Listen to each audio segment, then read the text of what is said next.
Hi everybody, it's Tuesday and it's a really weird day for me because I was off today. Usually I work.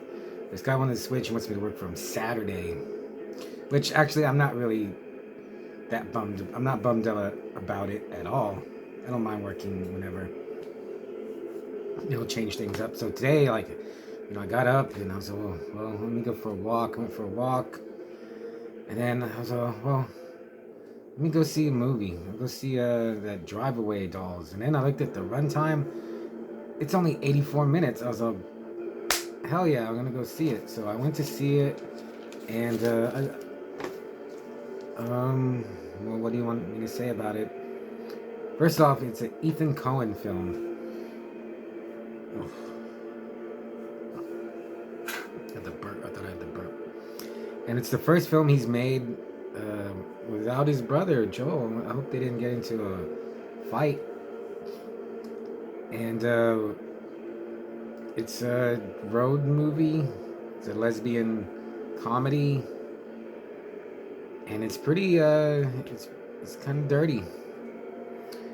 It's set in 1999, and it stars Margaret Qualley as Jamie and Geraldine. Oh, I can't.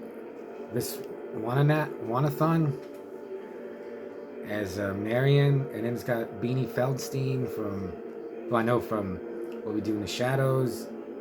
It's got Matt Damon and Pedro Pascal in a tiny cameo, basically. Started out really good. Started out like the opening scene. I was like, this is like classic Cohen stuff, and then it just goes off. He wrote this with, I guess, his girlfriend or wife, a lady. So I think that's just a big influence on him right now. But so it's these two girls, Jamie, oh yeah, Margaret Qualley, who, man, I was like, who is this girl? I was like, she reminds me of someone. She actually reminded me of like a older version of the girl from It. I can't, Sarah something, Eyeless. So that's not her though. She's not. She's not. This. I was. That's not her. And then she has like a Texas accent. It just sounds more just like your stereotypical Southern accent. It was pretty good. I did like it. And but yeah, I was. Who is this girl? And then I got home and I looked her up, and I was, oh yeah, it's Pussycat from Once Upon a Time in Once Upon a Time in Hollywood. I was gonna say Once Upon a Time in China and America. And I was like, wow, it's her. I was like, she's good. Like she's really cute. And even though she's kind of a jerk, the way she acts, she's still likable. The other girl, Marion, she's real. At first, she comes off kind of as a jerk too, but she's just more reserved and like, quiet and just conservative. So Jamie breaks up with her girlfriend, Beanie Feldstein, and she's just gonna take a road trip. And then Marianne says she's gonna go visit her aunt in Tallahassee, Florida. And Jamie said, "Well, I'll go with you. We'll go together." They go to rent a drive-away. That's like from Hitcher. That's what C. Thomas Howell's character did. He rented a drive-away, and they drive to Tallahassee. Lo and behold, the car had something in it that these thought they were just gangster criminals that they were gonna drive, and they show up to the drive-away place, and the car's already gone. So they beat up Curly, the guy who runs the drive-away place, and I didn't like that. I was like, Curly's a cool guy. So it's just a chase to get to Jamie and Marion by these two guys that are chasing them, and to get what's ever in the car. And like, I was okay, it's drugs, money, and it's not either of those. And when you see what it is pretty funny. I don't want to spoil it for you. A lot of this movie, yeah. A friend said this was a pretty vulgar movie, and it is. It's funny. It also seemed like I was like, this is just like almost like a '80s movie.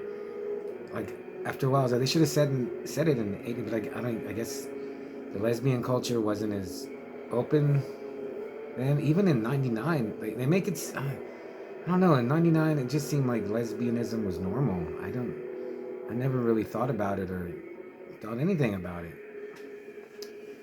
So I don't know how it wasn't. It didn't seem prevalent in the '80s. By '99, it was just. I mean, America was filthy with lesbians by that time. But maybe like '90 or early '90s even. They could have said it in like '90, and they go to some lesbian bars with cool names, the Butter Churner and the She Shed. But that was cool. I mean, I don't know about how it is where you live in San Antonio. Dude, there's so many lesbian bars. I used to go to this. I mean, I didn't go all the time, but I used to go to this lesbian bar. Even though I didn't drink it too much at the time, they had a dollar 16-ounce Lone Stars and 50-cent shots. You can't beat that. So yeah, they're driving to Tallahassee, but oh yeah, Jamie, she wants to get Marion laid. She's like, you need to loosen up and like have sex, and because Jamie is just a total what is it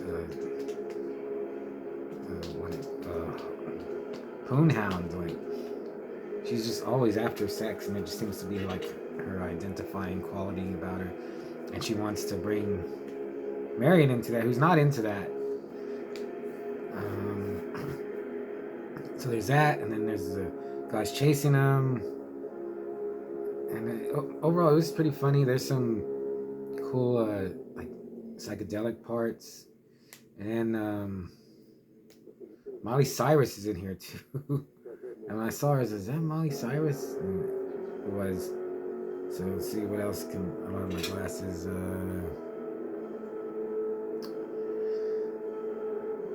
But yeah, and oh yeah, dude, it's hot here. It's 85 degrees today here, and I guess we're in the hot season now. So for a midday movie, oh yeah, I only paid $4.50 for it. It was 84 minutes.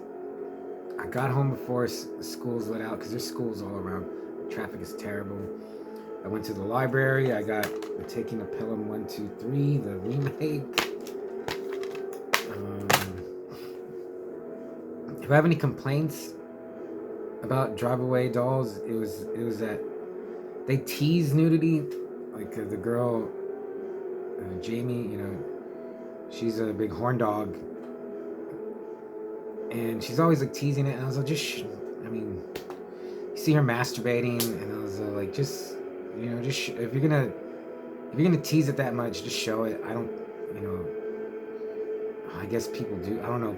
People do care. I don't care. It's not gonna. Well, I guess it probably would make me like the movie. Yeah, it would make me like the movie more. It did make me like it less. That they are demure and shy at some parts of nudity. And even for I guess how nasty this movie portrays. I don't think there is any nudity. Overall, it's not usually. I don't like comedy, but it's a Coen movie, and this is actually the only Coen movie I've ever seen in the theater. Should you see it? Yeah. If you have like a matinee where it's like $4.50, dude, it's 84 minutes. It's an hour and 24 minutes, and I got to the theater at like 12:50. I was out by 2:30.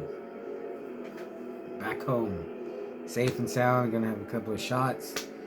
Gonna write some letters. Oh yeah, so as a score, I'd give it a 3.5. Man, I was hands away just because there was some killing and some violence.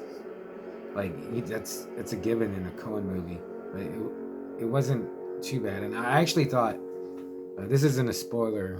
I guess I was are one of them gonna die, or Jamie or Marion gonna die? But yeah, it's not horror. It's not action. It's not like sci-fi. It's not something I would usually go see, but it's a Coen movie, and I mean, I can't. I can't think of a Coen movie that I don't like off the top of my head.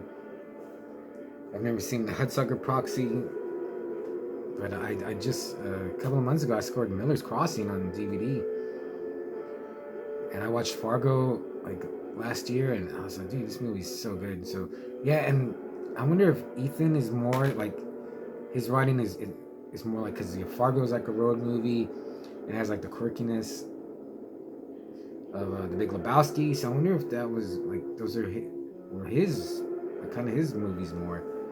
But Drive Away Dolls also, and at the very end of the movie, it's not called Drive Away Dolls, it's called Drive Away Dykes. And that too, like, you can't call a movie. I don't know why you just can't call it Drive Away Dykes.